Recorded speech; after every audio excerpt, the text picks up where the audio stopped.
Hello. I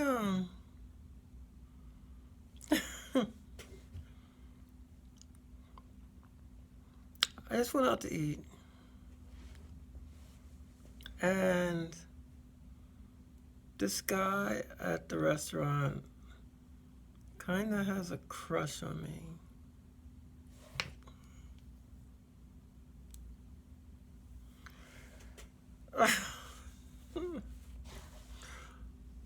I think that it's just the greatest customer service ever.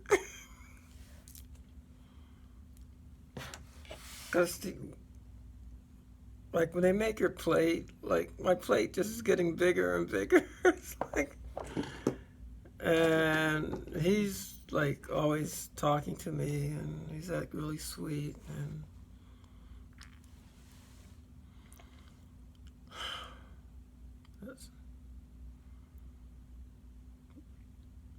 so when I'm in those situations,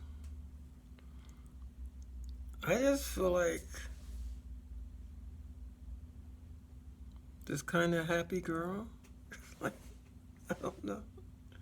I don't know. It's just something the guys can make you feel really good in a certain way. I don't know. Like, when they have appropriate comment or like compliment, I mean appropriate compliments, not like bizarre stuff. Um, I was wondering, when most trans women are just around in the world, do they think first, I'm trans? Or do they think first, I'm a girl, I'm a female, I'm a woman? Um, and I mean, I'm talking about trans women, of course. Um, it's like,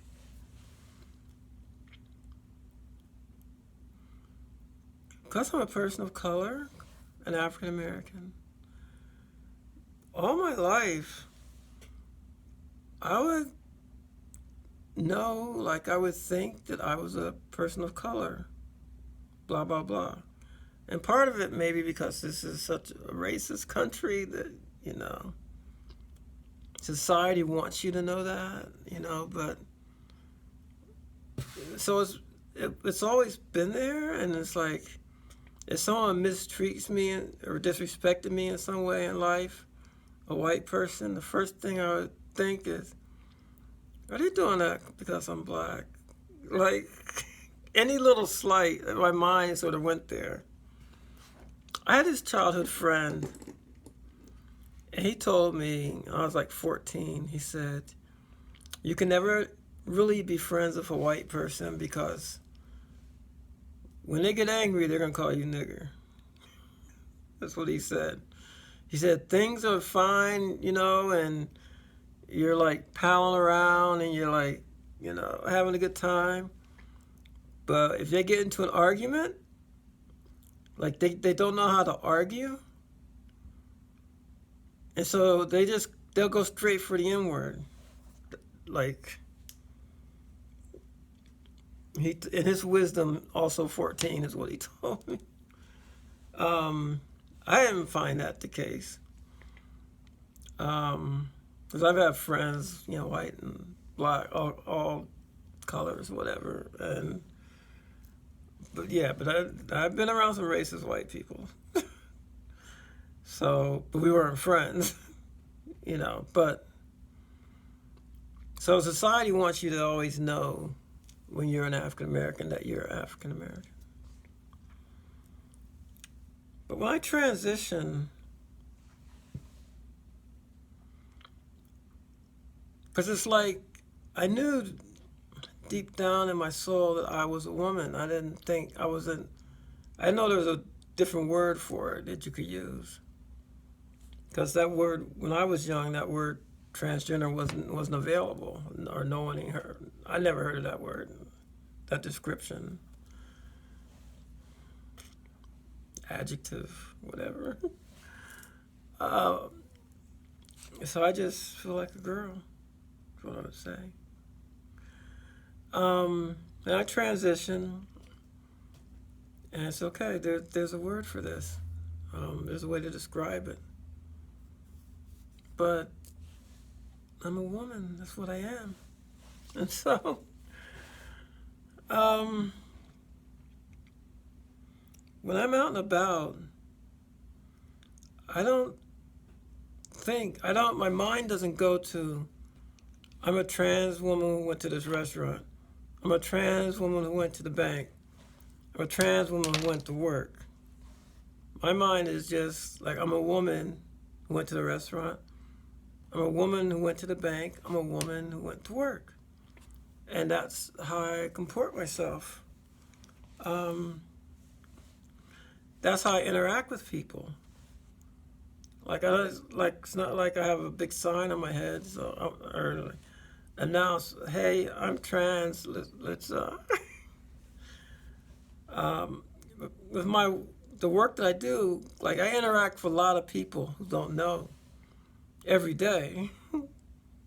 Many of them, hundreds of them, over the course of time, and they see me as a woman. That's how I interact with them, and it just doesn't ever come up. Even when I'm out, like at this restaurant, he sees me as a woman. I present that. I am that, and that's all there needs to be said about that.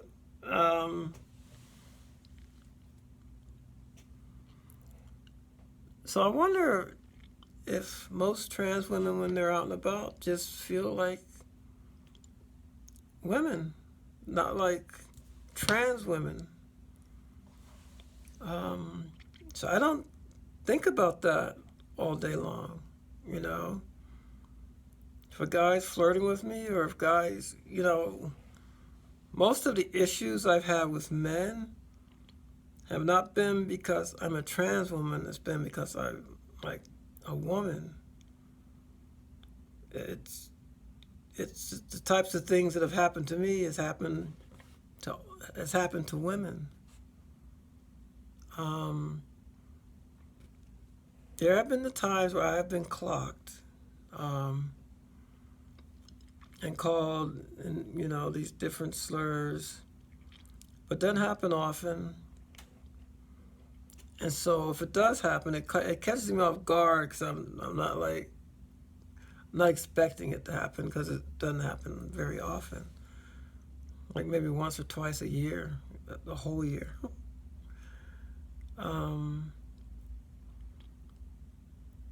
So every being of my soul, every being of who I am, is a female, and that's, I don't know. And that's just how I present. It's like,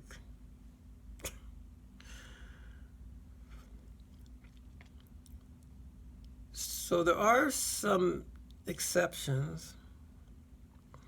Like I know, and I didn't know this when I transitioned. I didn't know trans women were being murdered like the way they're being murdered. I had no idea. I didn't know we were an endangered species. Like I didn't know any of that was going on. So I found out by going to a Transgender Day of Remembrance the first time in 2011. I'm like, what? It's like, I transitioned in a group of people who are being murdered like this? Like, what? But it still wasn't.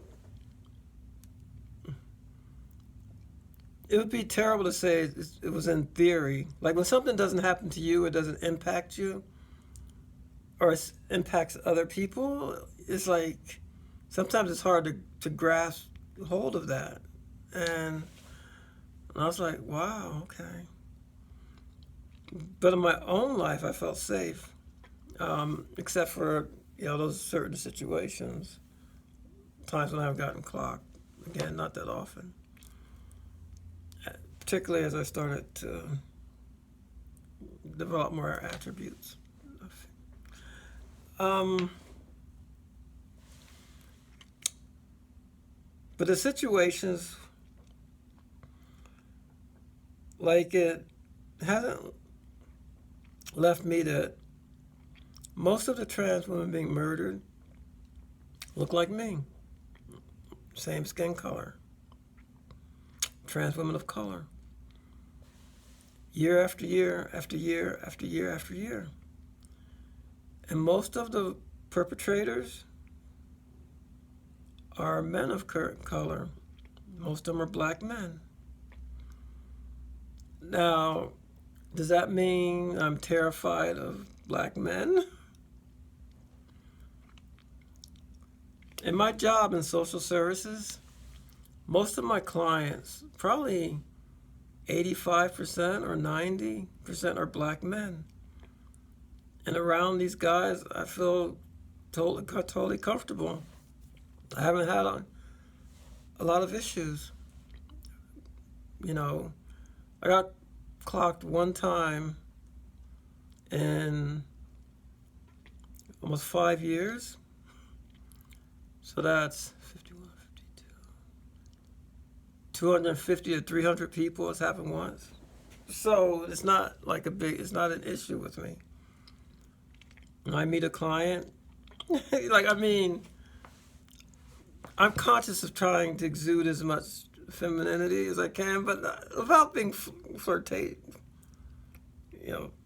with them or something. Like, I want to be professional, but again, there hasn't been any issues, and they're all like real gentlemen, and some of them even like look out for me. Like if we're in a bad part of DC, and like part of my job is helping them with transportation services, or like if they have a car, putting gas in their car, like if we're like deep in the hood of DC, and I'm paying with the credit card, I have to go inside, and it's like all these guys hanging around. Like they'll say, "No, I'll walk in with you. It's not safe." Like it's that sort of just like normal what gentlemen would do. So just being around black men is not scary at all.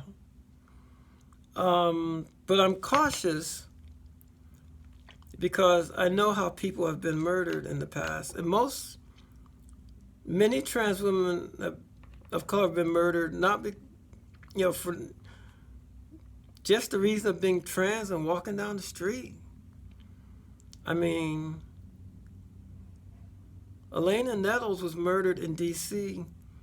She was just walking down the street with some other women. This group of guys across the street saw them, started catcalling them. One guy runs over to try to rap, like get a number, her name or whatever. He observed that she was trans. He clocked her. His friends made fun of him, started calling him gay slurs, because in their eyes, he had rapped to a guy, and what they're trying to say. And to show his friends that he wasn't gay, he beat her to death with his bare hands. Now, it's something when you beat someone to death with your bare hands, okay? And she was just walking down the street. Those situations scare me. It's not something I have to deal with now, but several years ago, in 2013, I kind of lived in the hood, and I didn't have a car, so I had to walk to the bus stop, had to walk to the store. I didn't have money to pay Uber or cab all the time. It was a low-paying job that I had. So I remember I was going to the store, and a group of guys, like in the hood, there's a lot of situations where guys like hanging out together, in little packs, like little groups. I saw this group of guys. I was on the other side of the street, and I'm just walking, minding my own business. Pretend I'm talking on the phone. And the group's catcalled me. And one guy ran across the street to rap. And I was nervous because I'm thinking, okay, just be like sweet, maybe giggle, just do something. Like, it's like,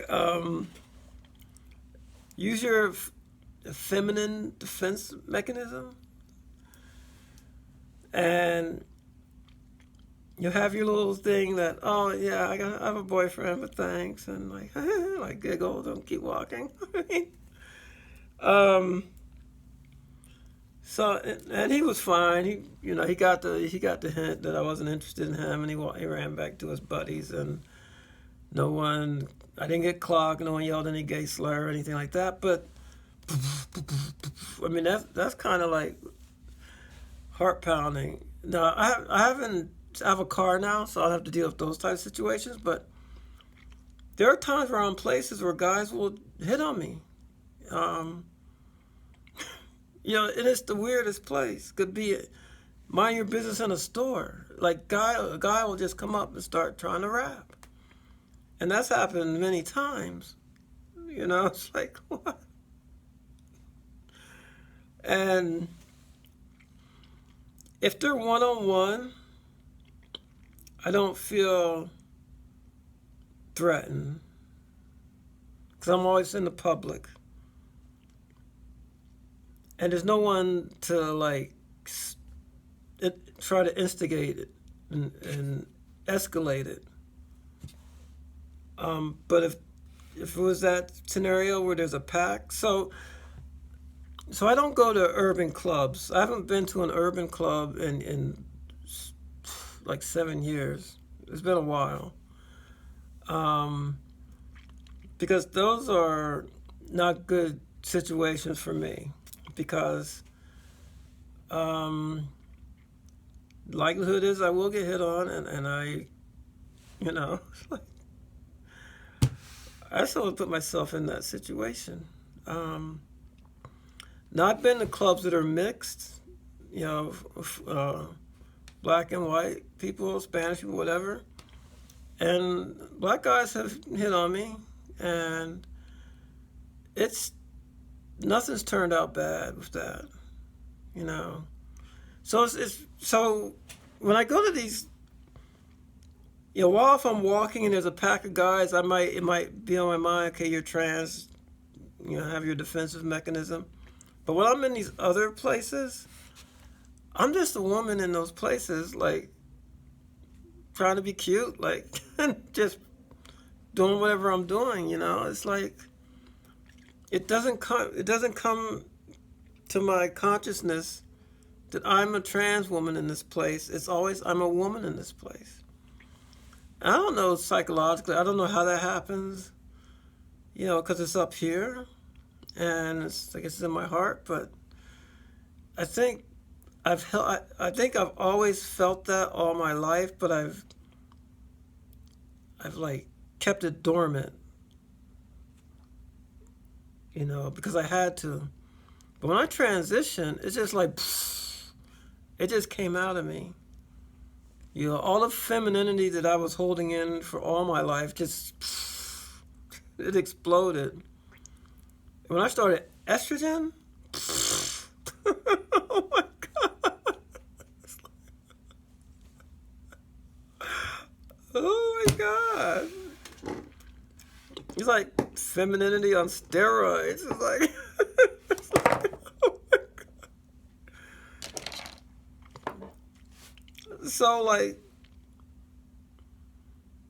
when I'm out and about, I'm just a girl out and about. That's just how I feel. Like I don't know what to say, and I wonder if that's how most trans women feel. Because I do activism.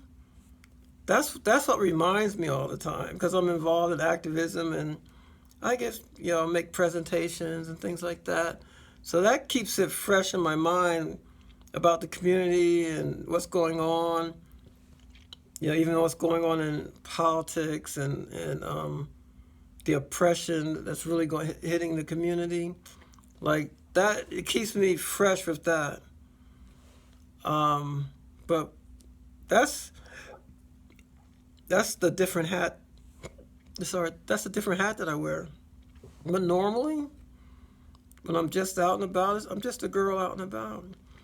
Now that can get dangerous because it gets to the point where I'm in a relationship now with a man, African American man, older man.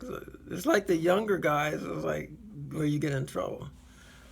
Because most of the trans women being murdered are 17, 18, 19, 20, 21, up to maybe 30. And most of the guys who are doing the killing are black men who are also young. For whatever reason, lack of self-esteem, questioning their, I don't know, whatever it is. Definitely, a topic to talk about its own video. My boyfriend, he's older than I am, which is good, and he's mature, and he doesn't, he's good. So, I've dated white men as well, and haven't had any issues as far as me being trans, me being a woman. Yeah, because a man can be. A man will be brutal towards a woman just because she's a woman. And it's a whole power and control thing and all that sort of thing. But where I've kind of gotten in trouble is, again, when do you let someone know that you're trans? Like if I wasn't dating and I've gone out to, the types of clubs I go out to are more like, it's going to be older people who are, like if it's an urban, and I really don't go to urban clubs because I don't go into the city. It's got to be something in Virginia somewhere. So, it's not too many urban clubs in Northern Virginia. So, but again, it's got to be older. It's got to be someone, more mature. And then, in terms of being more rhythm and blues or jazz, but I also like classic rock. So I go to those, and a lot of those clubs are predominantly white, and I haven't had any issues in those clubs at all, and just haven't. And I've been to places in West Virginia and had zero issues. No one had issues with me. It's like some very welcoming places that you wouldn't even think would be welcoming, But before I got into a relationship, I go to these places and white men would hit on me, and I wasn't like looking at color. I was just, is this a cute guy or not? And again, so when do you disclose? Like, how do you disclose in a club I'm trans? Because first of all, I'm not thinking that I'm trans. I'm a woman in a club. I want to dance. I want, someone to buy me drinks, And so it's the brain is not wired like that. And it's like wired like any other female in the club. And so I've danced, guys have asked me to dance, and I've danced with them. Most of us say, wait, before you dance with me, I'm transgender. Oh, you don't know what that means? Blah, blah, blah. Like, I don't know. Like, I feel safe in a club. I feel like he's initiating this. I don't have to, disclose anything there. We're not having sex or anything. He sees this, and this is what he wants to dance with. Okay?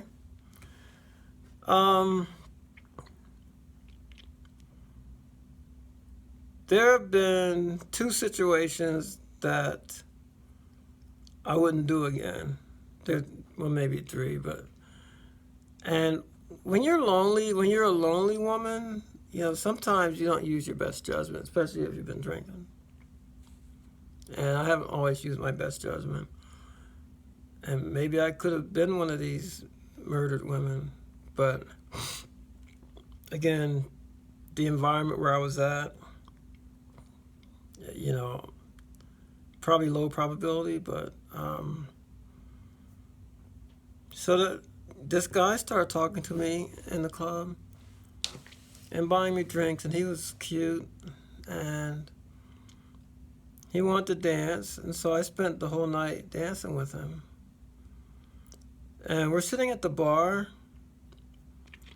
and we're talking, and before I know it, he like grabs me in his arms and starts kissing me. Like he initiated this. And like we're sitting at the bar making out. And I'm thinking, oh God, I should be pulling away or this, that, and the other. And it happened really quick because he initiated, he grabbed me and, and he was cute. And had some drinks and I was like, this was nice. And it was a weird situation because I was probably he had some sort of big fight with whatever woman he was with out there, and he came there to blow off steam and saw me, and all of a sudden, but of course he wanted my phone number, wanted to get together, wanted to leave with me, and I draw the line to that. I'm not leaving with anybody. That's what I would always say. I'm not going to leave with anybody because that would be a stupid thing to do. And so I didn't leave with him, and I never saw him again. That was a few years ago. Now, should I have made out with some guy in a bar without telling him? And how do you tell them when they're the aggressor? I don't know. And there was one other time something similar happened.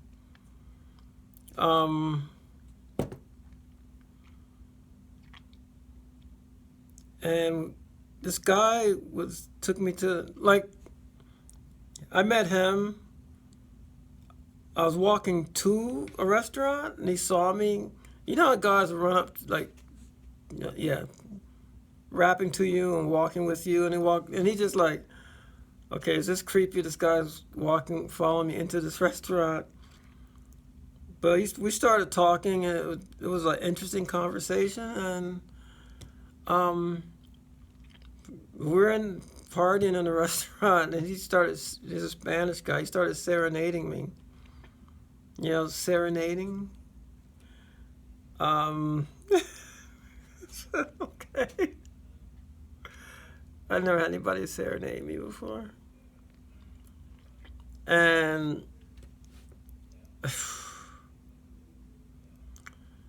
I think I was like really lonely and like, oh God. And so this was the time I did leave. I should not have. But we're making out, and I knew where it was going, and I said, shit, I gotta tell him. I said, if we hadn't had sex, we did kiss, and I gotta tell him. And I really wanted him. And he was like a really cute Spanish guy. He looked like one of those famous Spanish singers. It's like, I said, oh God, a Latin singer. I got to tell him. So I told him, I said, I have something to tell you. And he said, don't tell me you're a man. And I got a little nervous then. I was like, oh, no. I'm a woman. I'm a different type of woman. I said, I'm a transsexual woman. And he said, Oh, that. Is that all? It's like, and we had a good time together. I don't know. But that could have turned out really bad, that one situation. This is back in 2012 or 13.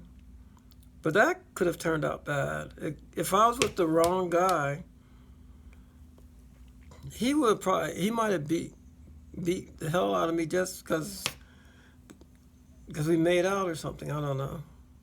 But this guy was like, oh, is that? Like, I don't know if he's just one of the guys who had been with, who had, I don't know. I don't know why he was just so like, he didn't care. Um, and then there's one other situation. Now, these are the only three of these situations, and like, we're talking about like 10 years. Like, there's one other situation. Now, this one was actually the scariest. I was in this club, the Rock and Roll Club. So, I met a guy, this white guy. He was probably the most handsome man I've ever seen in my life. I mean, he's just like dreamy. So I met him one Saturday, and we just had drinks. I got pictures of him. We took pictures, and he wanted to leave the club with me, like I guess go bar hopping. And it's my rule never to leave the club. I did that once in like years earlier, because this latest is around 2017 or something. But that was years earlier, and I said no, I'm not leaving the club. But I wanted to so bad because he was just. And then it's like, again, how do you tell him? When do you tell him? But I said no, and he kissed me on the cheek. He's very sweet, and so I didn't go with him, and I left. It was a classic rock club. I left. I was depressed. I was like, oh God. It's like I wish the situation could be different. Anyway, I came back 2 weeks later, same place. I wasn't necessarily looking for him, but I was kind of hoping he'd be there. And he comes in with this beautiful blonde girl. And I get jealous. Like, why would I get jealous? I got jealous. And, like, they're sitting here. He's here. Like, he's here, she's here, and I'm here. Why are they sitting next to me in the bar? I don't know. But he's talking to her, and he keeps looking at me. And I guess, I wanted to make him jealous instead of me being jealous. So this young black man comes in. He's celebrating his birthday. Everybody there knows him. I think he's in his mid-20s or something. And I'm just sitting there. This guy's staring at me. His girlfriend sees him staring at me. She's getting mad. And I'm getting, like, glad she's mad. I don't know if it's his girlfriend, but the black guy starts talking to me. And I said, oh, this will really make him jealous. So I start flirting back with him. So we're doing this heavy flirting. We're not touching, kissing, nothing, just flirting. And I could see he was getting kind of disturbed by it, which is what I want. And so I excuse myself to go to the ladies' room, and I come back. And the black guy, I'm sitting there with him sitting there, the other guy, the young black guy, comes and starts massaging my shoulders in the back, and he's massaging my shoulders. And it's like, oh God, that feels so good. It's like, I feel like it's getting out of hand. I feel like it just feels like it's getting out of hand, and he's buying me drinks, and it's just like, and he and this girl get up and leave. Mission accomplished there. But this black guy is just like really enamored with me now. So I'm sitting in a stool and he's sitting on a stool, and we're both getting kind of hot and heavy. Or what's another word for it? Horny? I don't know. And I'm thinking, oh God. And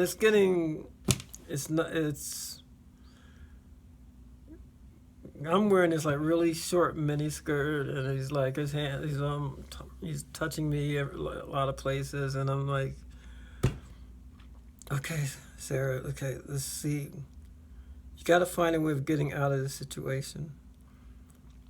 And I'm thinking, because the bar is about to close, and I said, okay, I'm just gonna get up and leave. But this guy is just so. So I start to pack up to get up and leave, and he asks, can I drive him home? Which means I would leave the bar with somebody. This is one thing that I regret, that could have been the end of me, and you never do this. But I'm saying I did this, and it's this whole thing where you're not acknowledging that you are a trans woman and you're in a situation that can be dangerous. Don't do this. But he's like, starts to plead, just drive me to the top of the hill, it's gonna be okay. But my mind is going into like, this could be dangerous. Like, I'm not that buzzed, I don't know, this could be dangerous. And I'm like, this could be dangerous. And he's just like pleading, and please just, you get a car, and, I said, oh God. So I'm thinking, I'll take him to the top of the hill. I also have scissors in my car. They're in the back seat. I can get to those scissors. If something happens, I will get to those scissors. Like, I've started thinking, if something happens, you can't be the victim. You have to be aggressive. Because these women who are murdered, it's like they didn't know what was coming. So, no, I was telling myself, I was like getting into like almost a military frame of mind. Know what could come. Take him to the top of the hill. So I drove him to the top of the hill. He was cool, no problem. To the apartment where he wanted to get out. Then he's like, why don't you come in? It's like, no, I'm not going in. And then he's like, I don't want to say it here, he's very explicit in what he wanted to do with me. And it was something you can only do with someone who has a vagina. Orally. And it's okay, no. I said, no. I said, give me your number and I'll call you. I'm not going to do anything like that. Like the first time I meet a guy and blah, blah, blah. And I drove away. He I was going to drive away. I drove away. He didn't put up a big fuss, nothing. And I'd asked the people in the bar before I even drove him, I said, is this guy cool? Let me know. I asked the women, females, bartenders, I said, is this guy cool? You all know him? They said, no, he's cool, blah, blah. Anyway, so I drove a total stranger who was horny as hell home. And that's that story. And it's dangerous out there. It's almost like, yeah, your mind is hardwired feminine thinking, but a lot of girls get murdered. We hear about it all the time. A lot of young women get murdered. Cisgender women, genetic women get murdered by guys in these types of situations. It's not just trans women, So it's just leaving the bar with someone is a foolish thing to do. I've done it twice since I, look like this. And it's not a good thing to do. And this last time was 2017 or 2016, a few years ago. That could have been a very dangerous situation. But anyway, so that's my very long video. That's it. And I have a boyfriend. I don't put myself in any dangerous situation. Even if I was going out on my own, if I didn't have a boyfriend now, I would just things have to be set up. Like the date has to be set up. They have to know ahead of time who I am. And the guys who I've had, I'm talking about just going out to these clubs, but the guys I've had actual dates with have been from a dating, online dating service where I let them know that I'm trans. They know that before we even meet. That doesn't mean that can't be dangerous too, but they know ahead of time. Otherwise, you never know. It's hard to know when to tell someone. I think the bottom line is to let someone know before you have sex with them. You got to let them know.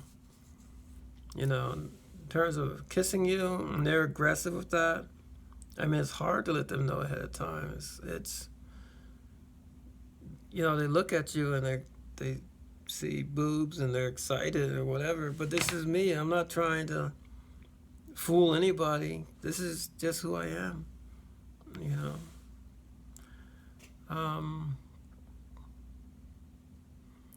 I guess the last story,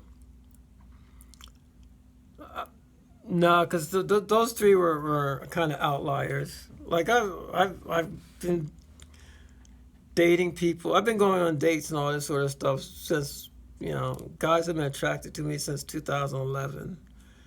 But these were the outliers. These three stories were typically it doesn't get that far at all. And I keep my wits about me and I drink less. That's my story time. It's a long ass video. Bye.